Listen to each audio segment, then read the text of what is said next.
नमस्कार, मी पूनम कर्णिक अन्नपूर्णा किचन मध्ये तुमचं खूप मनापासून स्वागत करते। आज आपण मस्त चिंबोरीचं झणझणीत आणि चमचमीत असे कालवण करणार आहोत। अगदी चिंबोरी साफ करण्यापासून मी तुम्हाला दाखवणार आहे। चला तर मग आपण सुरुवात करूया। सगळ्यात आधी आपल्याला या नांग्या तोडून घ्यायच्या अशा पद्धतीने।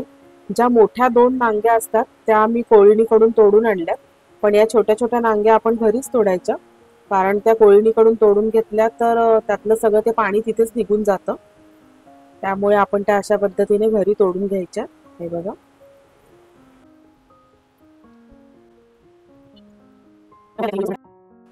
आणि आता आपल्याला सगळ्या चिंबोऱ्या स्वच्छ अशा पाण्यामध्ये धुवून घ्यायच्या। खूप अगदी व्यवस्थित धुवाव्या लागतात या, कारण याला खूप माती असते। आपण असा एक काथ्या घ्यायचा आहे आणि त्या काथ्याच्या साह्याने किंवा एखाद्या टूथब्रशच्या साह्याने सुद्धा तुम्ही अशी माती सगळी काढू शकता। असं व्यवस्थित घासून घ्यायचंय आणि सगळी माती म्हणजे निघून जाते अशा पद्धतीने। आणि ही अशी माती निघाल्यावर पुन्हा आपल्याला 3-4 वेळा पाण्याखाली स्वच्छ धुवून घ्यायच्या चिंबोऱ्या। हे बघू शकता तुम्ही किती मातीचं पाणी आहे बघा। हे अजून थोडीशी माती आहे, ती सुद्धा अशी हाताने काढूया। असं स्वच्छ धुवून घ्यायचं आपल्याला। हे बघा, खाली सगळं मातीचं पाणी आहे आणि अजून 2-3 वेळा आपण पाणी बदलणार आहोत आणि 2-3 वेळा स्वच्छ पाण्यामध्ये आपण हे चिंबोऱ्या धुवून घेणार आहोत।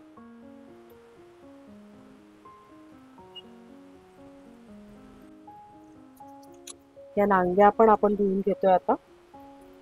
नांग्या, मोठ्या नांग्या आणि छोट्या नांग्या सगळं आपल्याला धुवून घ्यायचंय। मोठ्या नांग्यांना सुद्धा माती असते, तर ती माती सुद्धा आपल्याला काढून घ्यायची असते।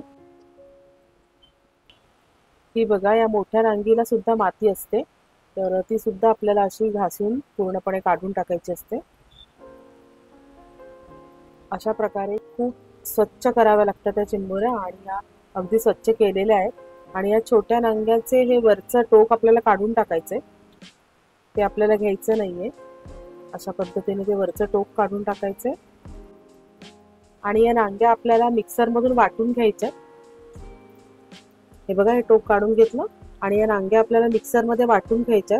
तर अर्ध्या नांग्या याच्यातल्या मी वाटून घेणार आहे आणि अर्ध्या अशाच कालवणात टाकणार आहे। आपण चिंबोऱ्या स्वच्छ धुवून घेतल्यात, आता त्या आपल्याला आतून स्वच्छ करायच्यात।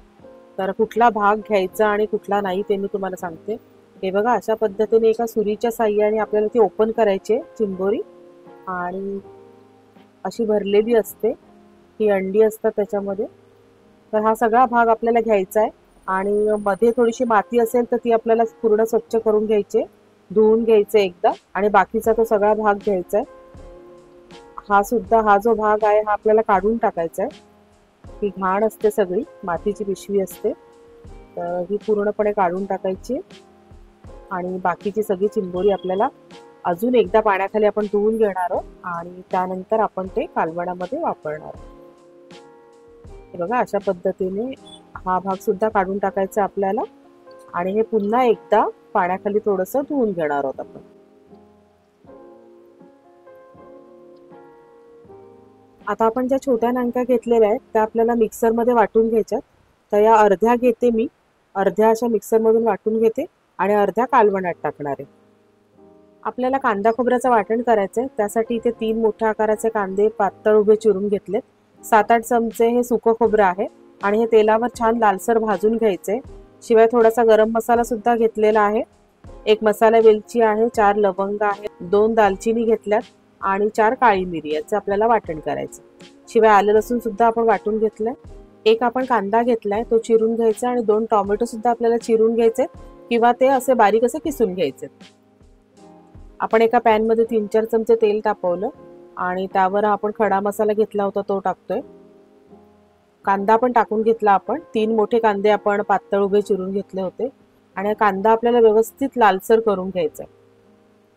हे बघा, अशा पद्धतीने अगदी लालसर करून घ्यायचा कांदा, आणि कांदा अगदी लालसर झालेला आहे। आता आपण सुकं खोबरं घालून घेऊया। सुकं खोबरं आपण घेतलं होतं 7 ते 8 चमचे, आणि ते सुद्धा 2 मिनिटभर आपण लालसर करून घ्यायचे आणि त्यानंतर हे आपल्याला मिक्सर मध्ये अगदी बारीक असं वाटून घ्यायचंय। आता एका कढईमध्ये आपण तेल तापून त्यावर कांदा घातला। एक कांदा आपण बारीक चिरून ठेवला होता, हा कांदा लालसर झाला की त्यानंतर आपण टोमॅटो घालणार आहोत. 2 मिनिटात कांदा लालसर झालेला आहे. आता आपण टोमॅटो घालूया. एक टोमॅटो आपण चिरून घेतला, बारीक चिरून घेतला एक टोमॅटो, आणि तो सुद्धा आपल्याला अगदी लालसर करून घ्यायचा आहे. कांदा टोमॅटो अगदी व्यवस्थित परतून घ्यायचं आपल्याला. आणि त्यानंतर आपण आलं लसूण घालणार आहोत. मोठे 4 चमचे आलं लसूण घालते मी. आलं लसूण थोडं जास्त लागतं चिंबोरीला. एक अर्धा मिनिटभर परतून घेऊया आपण. आणि त्यानंतर सगळे मसाले घालायचे आपल्याला. आपण हा मिक्स मसाला घालतोय. 2 मोठे चमचे घातले मी. तुम्हाला जास्त तिखट हवं असेल तर थोडं अजून घातलं तरी चालेल, पण इथे मी 2 मोठे चमचे आपला घरगुती वापरातला मसाला घातला. आणि हा गरम मसाला सुद्धा घालायचा आहे. हा 2 छोटे चमचे घातला गरम मसाला. हळद घातली अर्धा छोटा चमचा. आणि आता हे सगळं परतून घेऊया व्यवस्थित. त्यानंतर हे काश्मीरी लाल मिर्च पावडर घालते मी 1 मोठा चमचा. त्याच्याने छान लाल रंग येईल आपल्या कालवणाला. आणि आता आपण या नांग्याच्या मिक्सरमध्ये वाटून घेतल्या आणि गाळून घेतल्या. गाळल्यावर तो खालची जी कचकच आहे ती आपल्याला काढून टाकायची. ही बघा, ही फेकून द्यायची आहे. आणि बाकीचं सगळं आपण या चिंबोरीमध्ये घातलं.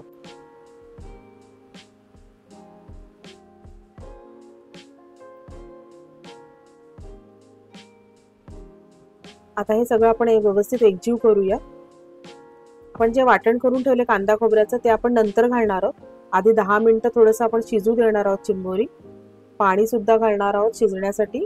पाणी गरम पाणीच वापरायचंय म्हणजे पटकन शिजते चिंबोरी.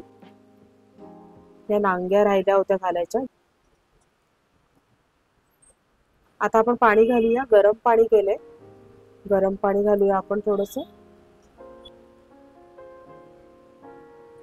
अजून थोडंसं पाणी घालूया. 10 मिनिटं झालेली आहेत. 10 मिनिटं आपण चिंबोरी शिजवतोय. आता आपण वाटण घालूया. कांदा खोबऱ्याचं वाटण आपण करून ठेवलं होतं ते सगळं घालूया आपण. वाटण घातल्यावर पण सगळं व्यवस्थित एकजीव करून घ्यायचंय. आवश्यकता वाटली तर आपण अजून थोडंसं पाणी घालायचंय. आता आपण मीठ घालतोय. पुन्हा एकदा सगळं व्यवस्थित परतून घेऊया. आता आपण झाकण ठेवूया आणि मीडियम गॅसवर आपण चिंबोरी शिजू देऊया. अजून 15 ते 20 मिनिटं आपण चिंबोरी शिजू दिली आणि आपली चिंबोरी शिजलेली आहे. फार जास्त वेळ लागत नाही चिंबोरी शिजायला. अशा पद्धतीने आपली चिंबोरी झालेली आहे. आता आपण ती काढून घेऊया. खूप छान चविष्ट, चमचमीत आणि झणझणीत असं चिंबोरीचं कालवण तयार झालेलं आहे. तुम्ही सुद्धा जरूर ट्राय करा. व्हिडिओ आवडला तर लाईक करा, शेअर करा आणि माझ्या चॅनलला सबस्क्राईब करा. सबस्क्राईब केल्यानंतर बेल आयकॉन पण आठवणीने क्लिक करा म्हणजे तुम्हाला नोटिफिकेशन मिळत राहील. धन्यवाद. पुन्हा लवकरच भेटू असाच एक छान पदार्थ घेऊन.